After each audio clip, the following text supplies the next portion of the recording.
obufumbo kya kitiibwa era kyava eri Katonda. Ne bw'obanga bafuna omukyamu funa omulala. Togamba nedda kakati nze ndowooza emikisa egyange ejjajja bubi nedda. Mu nsi muno Bayibuli egamba nti principles buli anoonya alaba. Osobola okunoonya omuntu bw'aba anoonya nze nanoonyako. Mukama yeebazibwe nnyo bassebo ne bannyabo, mbalamusaako nnyo mu linnya lya Mukama waffe Yesu Kristo omwana wa Katonda omulamu. Mukwano gwange, wali weebuuzizzaako lwaki companies ezikola omwenge bwe ziba ziranga obulango bwazo tezikozesa batamiivu kulanga?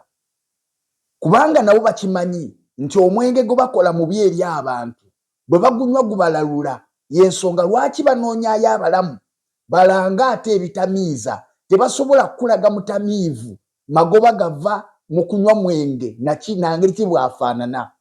Singa omwenge gwali mulungi bandibadde balangisa batamiivu. Kiki kyentegeeza?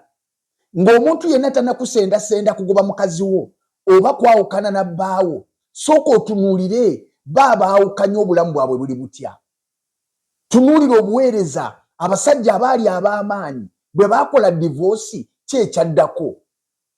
Obulamu bwatereera, beeyongera maaso babadde amabega. Ekyo kyokka kikumala okutegeera nti Katonda akyawa okwawukana, Katonda akyawa divorce, Katonda takyagala.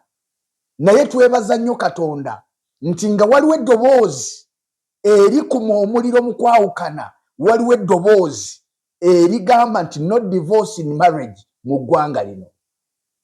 Bassebo ne bannyabo, omubi bw'asitula enfuufu, Katonda asitula omutindo.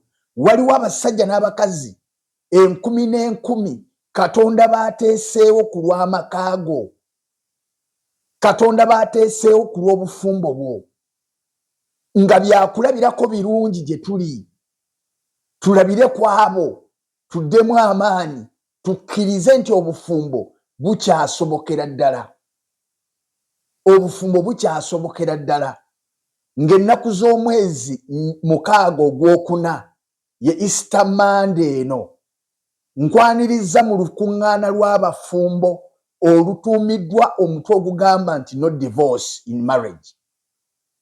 No divorce in marriage conference egenda kwogererwamu abasajja Katonda baafuseeko amafuta ku lw'omulembe guno okwogera eri abafumbo. Nkwaniriza muganda wange mwannyinaze, wenna gy'ova, oba oli mulokole oba toli mulokole, jangu owulire ku bujulizi, jangu olabe ku kapo z'abafumbo abamaze emyaka 5 naye nga bakyeyita babebi. Njagala kutegeeza obufumbo buli mu kifaananyi ky'ekkanisa ne Kristo, era Katonda abwagala nnyo. Y'ensonga lwaki omubi agezaako okubulwanyisa buli kiseera. Ng'ennaku z'omwezi 6 omwezi ogwokuna ku Easter Monday, jangu ku Christian Life Church Kigoogwa ali ku Bombo Road, mayiro zibeera 15 okuva e Kampala.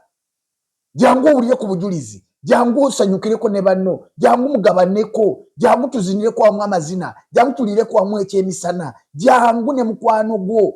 Ne bwe mubanga mubadde mulinamu obuntu obutonotono munda, ogenda kuvaawo ng'omaze okutereera, kubanga Katonda akutumidde abasajja n'abakazi bano okwogera gy'oli. Eddoboozi ligamba wakyaliwo essuubi, obufumbo bwaffe okutambula ebbanga. Okyasobola okubeera n'omukazi oyo, okyasobola okubeera n'omusajja oyo, okyasobola okunyumirwa obufumbo bwo mu linnya lya Mukama waffe Yesu. Nkwaniriza gwe wenna ndaba mu linnya lya Mukama waffe Yesu. Ku lunaku olwo luteeka mu puroguraamu yo, mujje nga famire, mujje omwami n'omukyala, mujje tulumye sitaani, nga sitaani bw'awanika divorce waggulu, naffe mujje tuwanika obufumbo bwaffe waggulu mu linnya lya Mukama waffe Yesu. Mbagaliza ekiseera ekirungi, Katonda wa Isirayiri abampeera omukisa, n'asanyuka nga nkulabyeko. Nange kennyini ngenda kubaayo n'owange. Jjukira nga 29 omwezi guno ogwokusatu tugenda kuweza emyaka 18 mu bufumbo. Kati nja kuba mugole mupya nnyo ennaku z'omwezi nga 6. Nja kuba mugole mupya nnyo. Jangu olabe ku mugole eyakamala emyaka 18 mu bufumbo nga bunyumunyumira mu linnya lya Mukama waffe Yesu. Tusinkaneyo